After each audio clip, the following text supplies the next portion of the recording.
I'm not the best at anything, I'm not gifted. I'm just driven. I'm a guy that came from nothing. Anybody's capable of doing, like this. Anybody. And I sat in that tub. She put the water on me, she called my mom up, and my mom was dating a doctor at the time. The doctor said, "You need to get him to a hospital now." She came back in.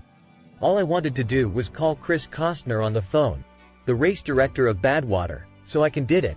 So she said, "I'm talking to the doctor." I said, "No, let me sit here and enjoy this pain." She said, "What are you talking about?" I said, "You know. I need to go to the doctor." I realized that. But I never thought it was humanly possible to do what I did. I went 70 miles, and at 70 miles, I was dead. I was at 100% what I thought was 100%.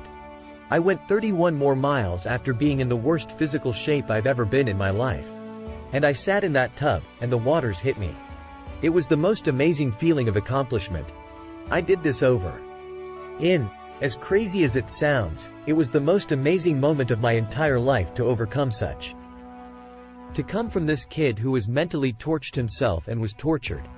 Just off to this kid, to this guy now, who was able to overcome such amazing odds and obstacles.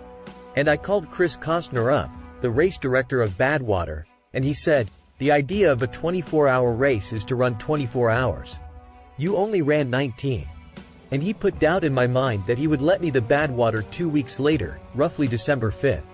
Was this marathon that we all signed up for. I couldn't walk. I could not walk. I ran 100 miles before I ran a marathon. 10 days or 2 weeks after this 100-mile and one race I did. This marathon December 5th, Las Vegas, that gun went off, 2005. 14 days after I broke myself off. And I qualified for the Boston Marathon around 3:08. Like the gun went off and that thing came back, like, alright man, what if? And then I went to the Hurt 100 race in Hawaii, 26,000 feet of climbing over 100 miles. Probably one of the top 5 hardest 100-mile races in the world.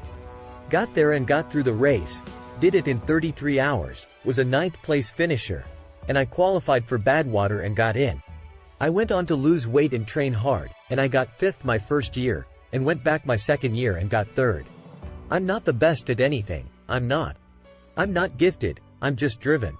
Of the 100 men that go into war, 10 shouldn't be there.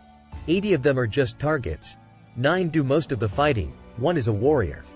I saw it going through training, I saw it everywhere I went. There's so many people who just show up to life. There's something about talking to a guy like you that a lot of people hope that you're gonna say some magic thing that's going to click in their brain. What you're saying is that you have to do those things, you have to suffer, you have to live in it. You have to be comfortable in it. And then maybe some of that will help you.